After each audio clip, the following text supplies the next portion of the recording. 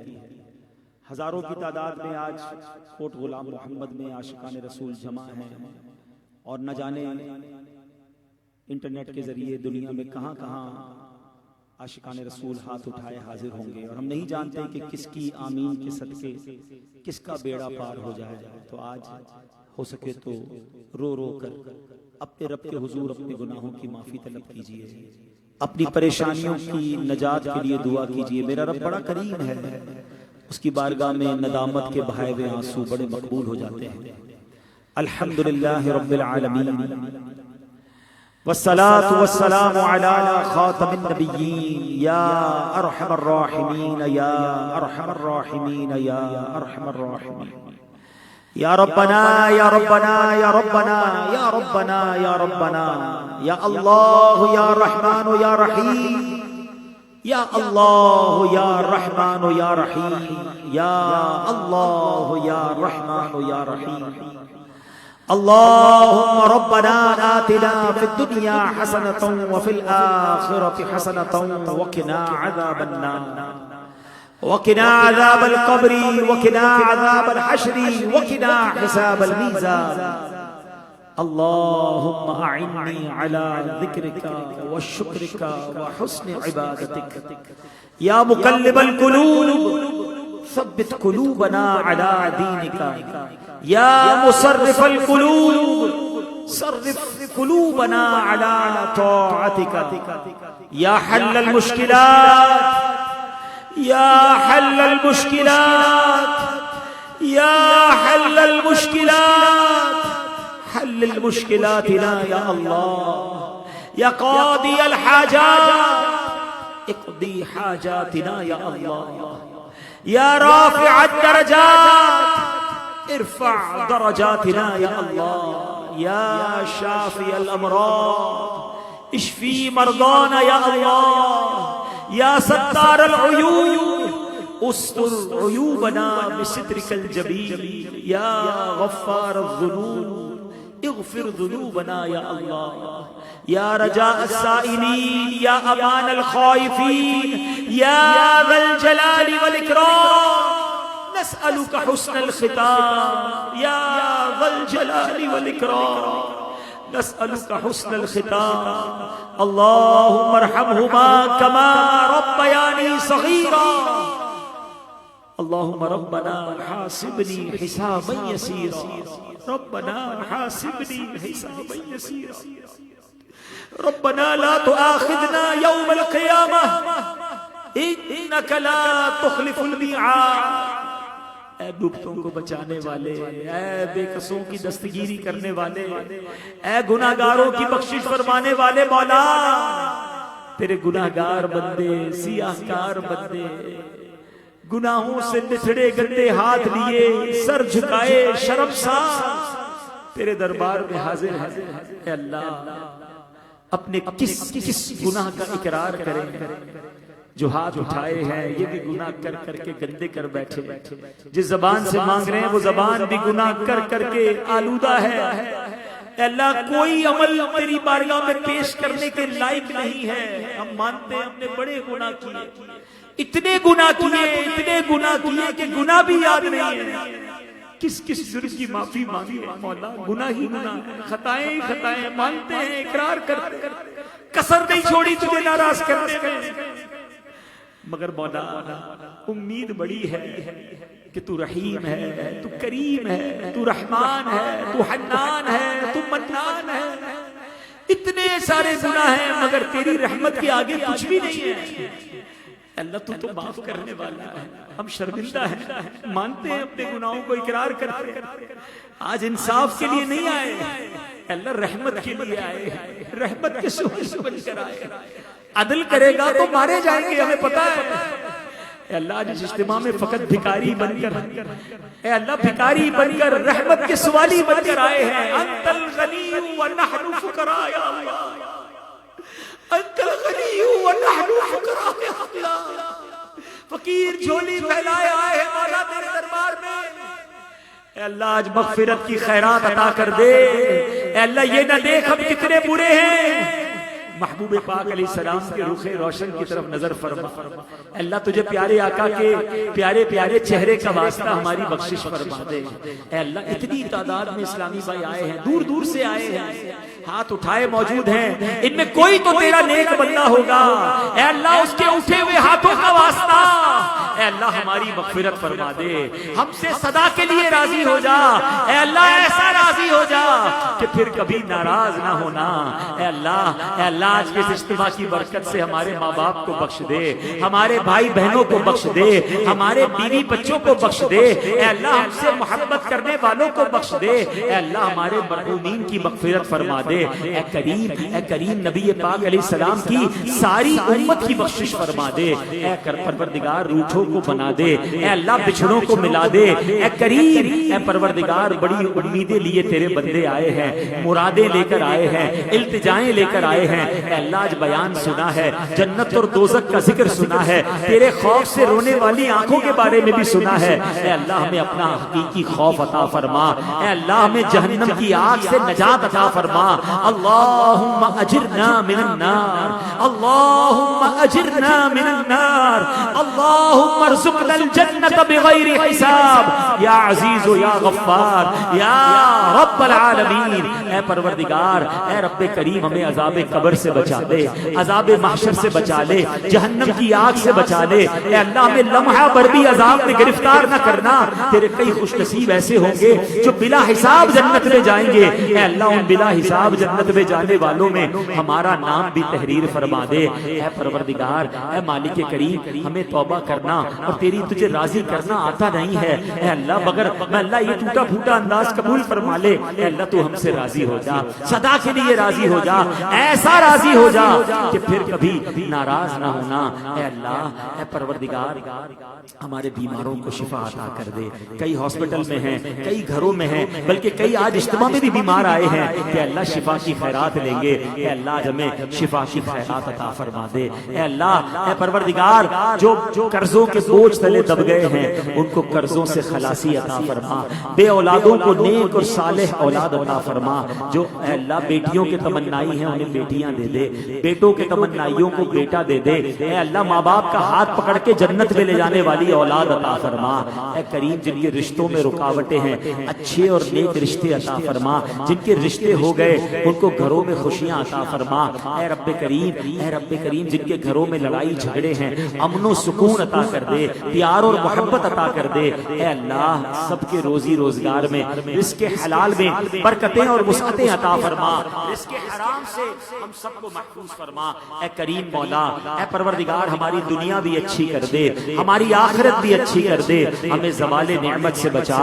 عافیتوں کے پھر جانے سے بچا، اے اللہ حاسدوں کے حسد سے بچا، بد نظروں کی بد نظری سے بچا، شیطان کے شر سے بچا، جادو ٹونے آسیب سے بچا، زمینی اور آسمانی بلاؤں سے بچا، اے اللہ زلزلوں طوفانوں اور وائرسوں سے محفوظ فرما، اے کریم مولا ہم سب کی جان مال عزت آبرو آل اور اولاد دین اور ایمان کی حفاظت فرما، اے اللہ اس اجتماع میں جتنے آئے ہیں سب کو خوشحال کر دے، سب کے دلوں میں جو تمنائیں ہیں تو سب کے نام بھی جانتا ہے کام بھی جانتا ہے، اے اللہ سب کی جھولیاں بھر دے، اے اللہ جو جس تمنا کو حاصل کرنے آیا ہے آج کے اجتماع کی برکت سے اس کی جھولی بھر دے، اے اللہ جو تڑپ رہے ہیں انہیں کعبہ دکھا دے، جو مچل رہے ہیں انہیں مدینہ دکھا دے، حرمین طیبین کی حاضریاں اے اللہ ہمارے لیے آسان کر دے، اے پروردگار اے کریم مولا اس محلے پر اس علاقے پر اس شہر پر اپنی خاص رحمتوں اور برکتوں کا نزول فرما،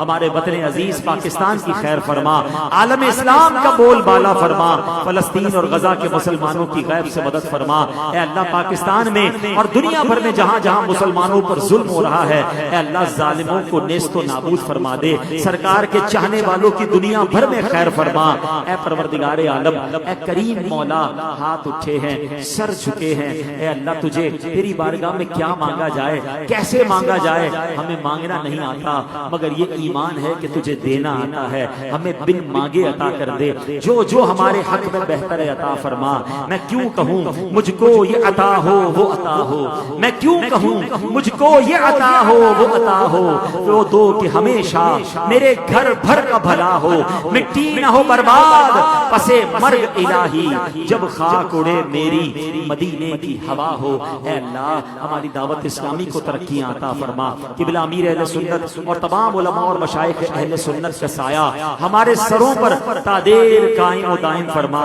اے اللہ اس اجتماع کو سجانے میں جن جن عاشقان رسول نے دامے درمے قدمے سخن حصہ ملایا میرے مولا سب کا سینہ مدینہ بنا دے، ربنا تقبل منا انك انت السميع العليم وتب علينا يا مولانا انك انت التواب الرحيم وافوض امري الى الله ان الله بصير بالعباد لا اله الا انت سبحانك اني كنت من الظالمين ببركة ان الله وملائكته يصلون على النبي يا ايها الذين آمنوا صلوا عليه وسلموا تسليما صلى الله على النبي الأمي وآله صلى الله عليه وسلم صلاة وسلاما عليك يا سيدي يا رسول الله، جب دمیں واپسی ہو یا اللہ سامنے ہو روضہ رسول اللہ اور لب پہ ہو لا الہ محمد رسول اللہ، دعا فرمائے اللہ کریم ہمارے عاجز ذوالفقار صاحب کی بے حساب مغفرت فرما، ان کے درجات کو بلند فرما، جنت الفردوس میں اعلیٰ مقام عطا فرما، اور اے اللہ جتنے ہمارے رشتہ دار والدین میں سے کوئی ایک دنیا سے چلے گئے مولا ان تمام مرحومین کی بے حساب مغفرت فرما، وصلی اللہ تعالی علی خیر خلقہ محمد وآلہ وصحبہ اجمعین برحمتک یا صلاۃ والسلام علیہ